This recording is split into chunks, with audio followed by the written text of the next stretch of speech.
मंगताई होती है आपके में, हाँ, उसका कुछ डिस्ट्रीब्यूशन भी होता है शायद, या वो गुरु को दे दिया जाता है और गुरु तय करते हैं कि कैसे खर्च करना है या किस स्तर पर खर्च करना है, किसको कितना देना है या लेना है। ये स्वास्थ्य संबंधी जो समस्याएं पैदा होती हैं रहते हुए, उसके संबंध में भी कुछ दिशा निर्देश होते होंगे। एक्चुअली क्या है कि लास्ट ईयर हमारे नवंबर में एक सम्मेलन हुआ था किन्नरों का, उसमें ऑल ऑफ इंडिया से किन्नर लोग आते हैं, तो काफ़ी मतलब बहुत पैसे की ज़रूरत पड़ती है उसमें, समथिंग 35 लाख 50 लाख भी आ जाता है खर्चा। तो उसमें सारे मतलब पूरे भारत के हिजड़े भोपाल में आते हैं, तो उसमें कितना पैसा खर्चा होता है, तो उसके लिए हमारे एक कलेक्शन रहता है उसमें। जैसे कि हमारे जो भोपाल के जितने भी लोग हैं, जितने भी हम लोगों को कलेक्शन देते हैं, उनकी सबकी तरक्की के लिए, शॉप वाले, बिज़नेस वाले, जिनके बच्चे नहीं उनके लिए अच्छी बेस्ट विशेस की कामना करते हैं। और एक हवन होता है हमारा, उसमें हम लोग हवन में सारे जितने बड़े बूढ़े बूढ़े हिजड़े होते हैं सब प्रार्थना करते हैं, और मंदिर में घंटा चढ़ाया जाता है। तो जितना भी ये कलेक्शन हम लोग करते हैं, दिवाली का, राखी का, होली का, तो सारा कलेक्शन इकट्ठा करने के बाद सम्मेलन किया जाता है। पूरा खर्च जो है सम्मेलन में हो जाता है, सम्मेलन में हो जाता है। सम्मेलन से आय कुछ नहीं होती, सम्मेलन से आय कुछ नहीं होती, ओनली पूरा खर्च ही होता है ना। जैसे कि पूरे भारत के हिजड़े आएंगे तो उनका मैनेजमेंट संभालना, अब शादी हाल लेना, अब शादी हाल का जो ऑनर होगा वो हमें फ्री में तो देता नहीं है कि चलो ठीक है आप एक पुण्य का काम कर रहे हो तो हम फ्री में दे दें, उसका भी चार्ज रहता है, और खाना पीना, रहना, तो पूरा खर्चा समथिंग 1 मंथ तक चलता है उसका। तो इस सम्मेलन में होता क्या है? इस सम्मेलन में ये होता है कि पूरा जुड़ाव इकट्ठा होता है, पूरे हिजड़े एक जगह पे एकत्रित होते हैं और वहाँ पर हवन किया जाता है, और हवन में दुआएं की जाती हैं। सारे हिजड़े मिलके एक जगह इकट्ठे होके और दुआएं करते हैं। हम अपने जैसे बस्ती के, हम अगर भोपाल में सम्मेलन करवाएंगे तो हम अपने बस्ती वालों की कामना करते हैं कि मालिक इनको खूब दे, उनकी कमाइयों में बरकत हो, उनकी बेस्ट विशेस की कामना करते हैं हम लोग। चलिए अब हम वापस शिक्षा की तरफ आते हैं, क्योंकि आप बीकॉम किए हुए हैं और चाहेंगे कि जब शिक्षा इतनी हासिल की है तो नौकरी के बारे में आपका क्या ख्याल है? मैंने नौकरी के बारे में सोचा, एक बार मैं प्राइवेट एजेस है यहाँ पर मिनाल रेसिडेंसी में, उसके असिस्टेंट मैनेजर हैं मनीष शंकर, उनके पास मैं गई थी अपना रिज्यूम लेकर, तो उन्होंने मुझे मना कर दिया था। तब से फिर मेरी इच्छा मर गई। मैंने सोचा ये कि जब मुझे प्राइवेट जॉब नहीं मिल रही तो फिर गवर्नमेंट क्या मिलेगी।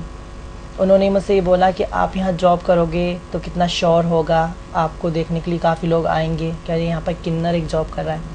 तो इस वजह से मेरा खुद मन मर गया था। लेकिन अब फिर दोबारा मैं सोच रही हूँ कि अब जब मुझे सुप्रीम कोर्ट ने आदेश दे दिया है, 3rd जेंडर का खिताब दे दिया, हम लोगों को एक आरक्षण मिल गया है, तो मैं गवर्नमेंट जॉब के लिए अप्लाई करूँगी। इसकी तैयारी कैसे करेंगे? कंपटीशन एग्ज़ाम देंगे। स्किल डेवलपमेंट के बारे में क्या कहेंगे आप? स्किल डेवलपमेंट बहुत मैं सोचती हूँ कि जितने भी हमारे किन्नर समाज के हैं सबको कंप्यूटर एकेडमी में कंप्यूटर डिप्लोमा किया जाए। जो 10th पास हैं, 5th क्लास पास हैं, कुछ 10th क्लास भी पास हैं, कुछ 12th क्लास भी पास हैं, सबको अपना एक डिप्लोमा होना चाहिए कि अगर मान लो जॉब अगर दी जाए तो अपने पर्सनल डिप्लोमा होना चाहिए ना, क्योंकि आज के ज़माने में कंप्यूटर से ही कितना फोकस चल रहा है। तो किन्नर समाज में ऐसे कितने लोग होंगे जो पढ़े लिखे हैं? मेरे एमपी का तो मुझे पता नहीं, बट भोपाल में 30% किन्नर 30% किन्नर पढ़े लिखे हैं। सिर्फ 5th class, 5th 10th class. अभी पढ़ने की भी ज़रूरत है उन्हें और स्किल डेवलपमेंट की भी ज़रूरत है। हाँ, अगर हमारे लिए पर्सनल अगर एकेडमी, अगर सरकार अगर जैसे पर्सनल एकेडमी हमारे लिए खुली जाए तो हम लोग जा सकते हैं उसमें पढ़ने के लिए। हाँ, अगर कोई संस्थान आपको विदाउट फी स्किल डेवलपमेंट के लिए कंप्यूटर कोर्स कराना चाहे या सरकार से मदद के लिए आगे बढ़े तो आप उसमें किस तरह से अपना सहयोग प्रदान करेंगे? अगर इस टाइप की अगर कोई हेल्प की जाती है सरकार के द्वारा मेरे लिए, हम लोगों के लिए, तो फिर हम लोग लिस्ट बनाएंगे कि जो हमारे किन्नर समाज में इच्छुक लोग हैं जो इंटरेस्ट देते हैं एजुकेशन में, तो उनकी लिस्ट हम लोग पेश किएंगे सरकार के लिए। और उसके बाद सभी आज के दौर में तो सभी लोग चाहते हैं कि हम लोग पढ़े लिखे हों, हम लोगों को कंप्यूटर डिप्लोमा किया जाए, ताकि हम आज के ज़माने अगर एक फॉर्म भी दिया जाता है तो फिल करने में सब किसी दूसरे की हेल्प ली जाती है तो वो खुद सेल्फ डिपेंडेंट हो। एक गिल्टी फील होती है ना कि अगर काश हम पढ़े लिखे होते तो आज ये फॉर्म हम फिल कर लेते। मैं कर सकती हूँ लेकिन और लोग तो नहीं कर सकते ना। तो अगर सरकार हमारे लिए फ्री मतलब मैं अगर फीस डिप्लोमा कराई जाएगी तो सारे के सारे हिजड़े करना पसंद करेंगे। तो कंप्यूटर एजुकेशन के अलावा भी कोई ऐसा एजुकेशन है जो आपके स्किल डेवलपमेंट में काम आ सके, जिसको कि हम इस कार्यक्रम के तहत सरकार से मांग कर सकें कि वो किन्नर समाज के लिए प्रारंभ करे आगे चल के? पहली बात तो ये कि अगर जैसे कि स्किल डेवलपमेंट में मुख्य अगर दिया जाए तो कांस्टेबल की जॉब दी जाए हमारे किन्नर समाज को, वो बेस्ट ऑफ बेस्ट रहेगी ना। पुलिस के लिए, पुलिस के लिए, पुलिस की नौकरी। हाँ।